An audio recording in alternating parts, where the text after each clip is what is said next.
Okay, today I am at Star Sports' relatively new betting shop in Curzon Street, Mayfair. Quite a swish place it is too, isn't it?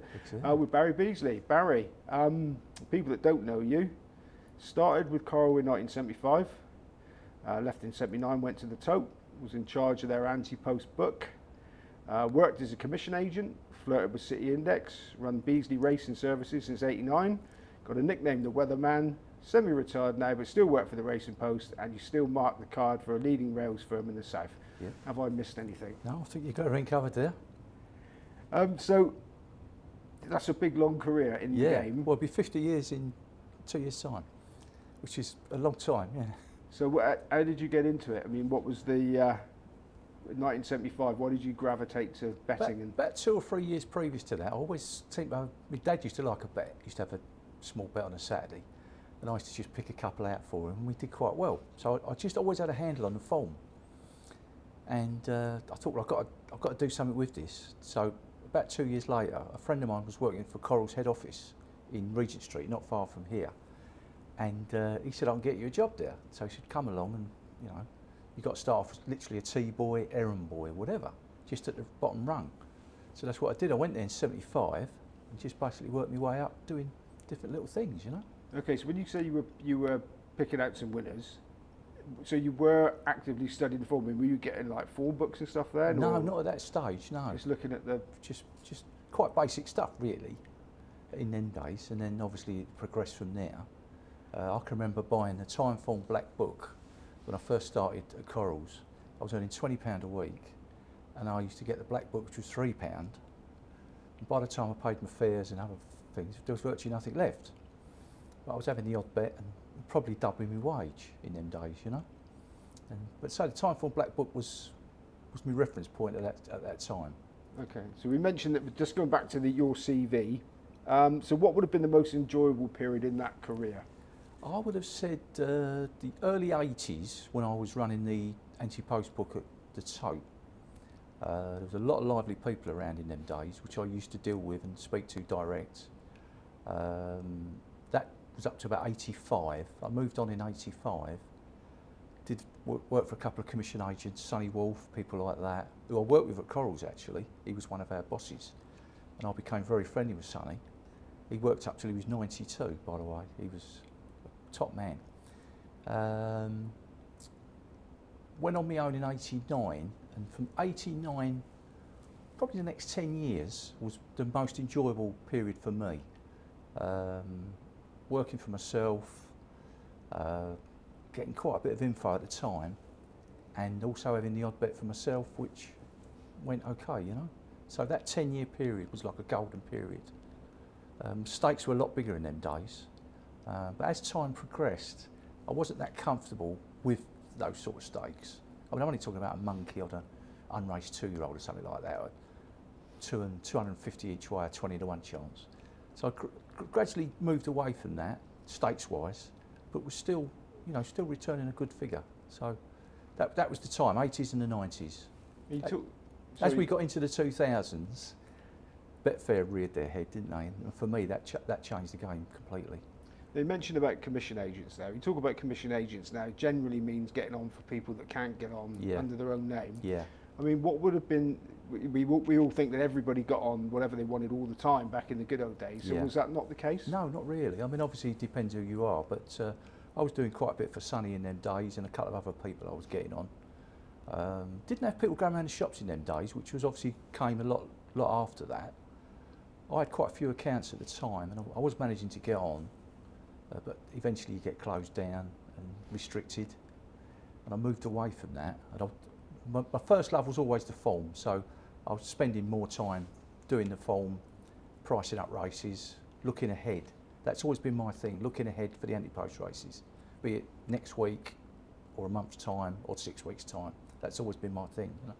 Okay, now we were talking before this, obviously you give me a bit of background, and you told me that your big break, in inverted commas, was when you priced up a race for one of your bosses back in the very early days. Well, that was about 1978. I was working for Coral's at the time, and I was still basically just being a bit of an errand boy. You just did little bits and pieces for people. And I can remember one of the bosses sitting there. I knew a little bit, I didn't know him that well, and he had the runners for the race that they was going to put in the advert the next day. It was about an 8-runner race, flat, which has always been my thing. And I looked over his shoulder and I took the runners down, and I sat there, and within about 10 minutes I priced it up. And I flicked it back to him like that, and he looked at it and he went, "Where'd you get them prices from?" I said, "They're my prices." And from that day, he took me under his wing and gave me a little bit more to do. Just gave me a bit of a chance, really. That was 78, that was 1978. Was that a skill you learned once you started working with corals? No, it's something, when I was about, say 2 years before I joined the company, I could always sit down and price a race up, be it a 10-runner race or a 20-runner race. I could always price it up. Don't ask me how you come to do that. It's just something that you've either got or you haven't. Well, I've got to ask you that in a minute. But, yeah. But I mean, most punters, no disrespect to most punters, but most punters probably wouldn't be able to even work out the percentages. No, that's right, yeah. So where did you get the skill and knowledge for that? I mean, because you couldn't even buy a book with the percentages in those days. Somebody actually said to me a long, long time ago, he said, "Can I come and sit in your office?" Because I had a home office, obviously in the house. He said, "Can I come sit with you and watch you price a race up?" And I said to him, "No, not really, because it doesn't work like that. Because I'm sitting and looking at the runners, I price the favourite, and then I begin to price the rest of the field, and everything just slots into place with the percentage, etc. You know, it's something you cannot say to someone. You cannot. And anyone that watches these interviews on a regular basis will know that everybody that said the value is the secret to winning, that they can't tell you how they come to it. And you're exactly the same. So my next question was, tell us how you do it. Well, it's just, for me, it's just a gut feeling. We mentioned sixth sense earlier on, and I think it is a sixth sense. It's as simple as that. Still don't know to this day. But I mean, I don't price out races these days because obviously the Betfair connection exchanges has just killed it. You know, I don't miss it, to be perfectly honest. But I concentrate on the ante-post Saturday races. That's where I score. As soon as the runners come through on a Monday, I start to look at 3 or 4 races, try and work out what's going to run, what's not going to run. And again, I've got a sixth sense for that. Don't ask me how, but I have. I've got a sixth sense, and I've knocked the field down. I mean, there's been some races where there's been, say, 12 on a Monday, and I've got it down to 4 runners. And I've said to a couple of friends, "Look, you've got to back this one each way, because this is going to run, that ain't going to run, that ain't going to run," and go from there. Yeah, so that's general racing knowledge as well, about trainers' plans and all that. I mean, back in the day, if I remember rightly, the sport and life, the probable SP was pretty useless. Yeah. So you must have had, you had a skill that not a lot of people had. Even the people, it's a lot better now with the spotlight, but a lot of people working for the sport and life couldn't price. Well, if I could have gotten at sport and life prices in them days, you'd be a millionaire. But you would, but most other people wouldn't. Yeah, that's right. Yeah. So just give us the very basic nuts and bolts. I know you said you can't explain it. So you said you start with a favourite. And then, say it's a 12-runner handicap. As soon as I get the 12 runners, I look at it, and the favourite will look me in the face right away. So that's 5 to 2. Then I'll start to look for the second and third in, and then the outsiders, the rags, will just fall into place, and then you just get your achieved percentage, and the race is done. I mean, a normal, let's say a 10-runner handicap on the flat at Newbury on a Saturday, I could probably do that in 15, 20 minutes, no problem at all. It's just a flair, whatever word you want to put on it, really, But have you got all the form in your head? I mean, do you... A good percentage of it, So you absorb the form every day? I watch every live race, bar the all-weather. I don't really touch the all-weather. Certainly don't look at the evening stuff. I might look at 2 or 3 races that there's something of interest in there, especially maybe an unraced horse at Newmarket that somebody's mentioned. I'll watch that. But yeah, I mean, I watch 98% of everything live. And again, it's a knack. For me, if I watch a race once live, then that goes in and that's it. I wouldn't have to watch it again, I mean, I did get to the stage where I was playing back the replays the next day, and it's very time consuming, but again, I don't need to do it. So it's just something that you've either got or you haven't. And I know the margin as the prices get bigger aren't that much. I mean, what makes the difference between, in your head, a 33 to 1 chance and a 100 to 1 shot? Because no possible chance either of them, most people would think. I mean, I would probably put those in at 50s or 66, but yeah, the outsiders, they just fall into place themselves, It's as simple as that.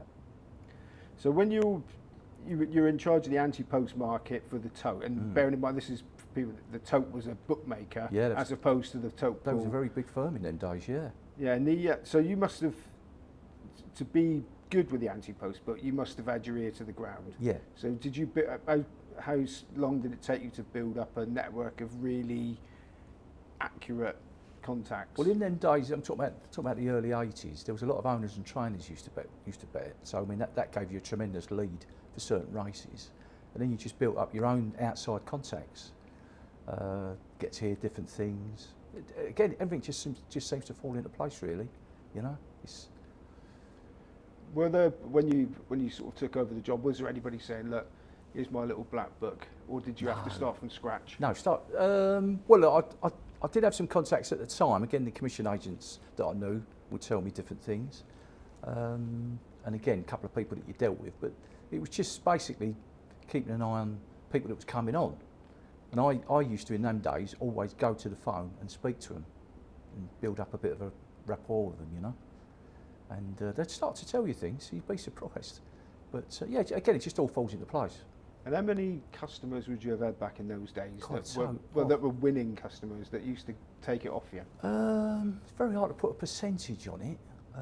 Because they'd be the only ones that was any value, I suppose, apart from knowing when they were going to run. Yeah, there was always a nucleus of people that would beat you, but obviously you used to follow what they did and price it accordingly, really, you know. Yeah, there was some shrewd people in them days, for sure. Oh, for sure, yeah.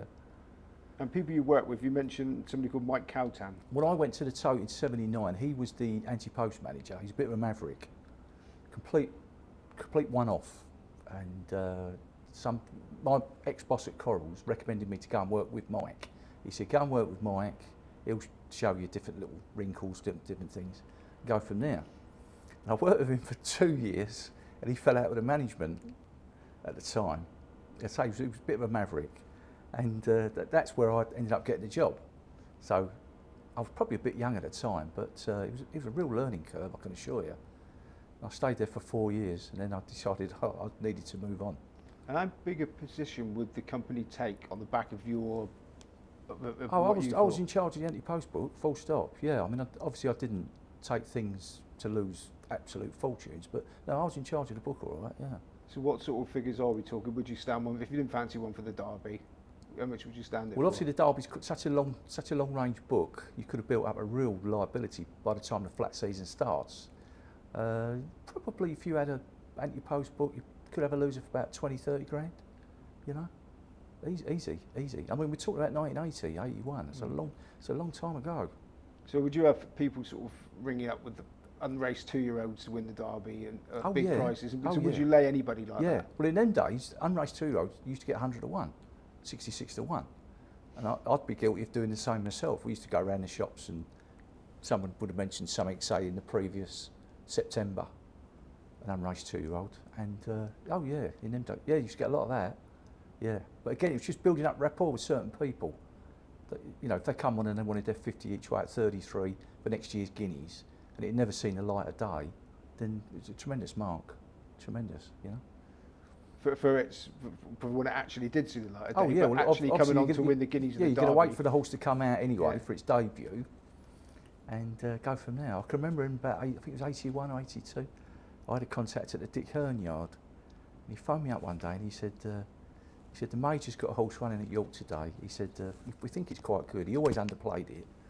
He said, what sort of price would it be? Bearing in mind in them days, nobody priced up 2-year-old races. So because I had such a good relationship with this particular person, I said to him, what sort of stake? So he said, £50.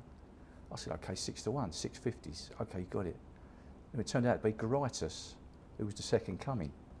And it won that race at York that day by as far as whatever. I think it must have been odds on for the guineas at one time. But as we know, everything went wrong, didn't it? It supposedly got nobbled. But just different little things like that, really, you know. And what was the biggest clobbering you ever took?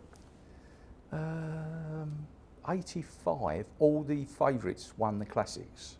Talking about Slip Anchor, Oh So Sharp, and a lot of people had them all in doubles and trebles. That come with quite a bit of money.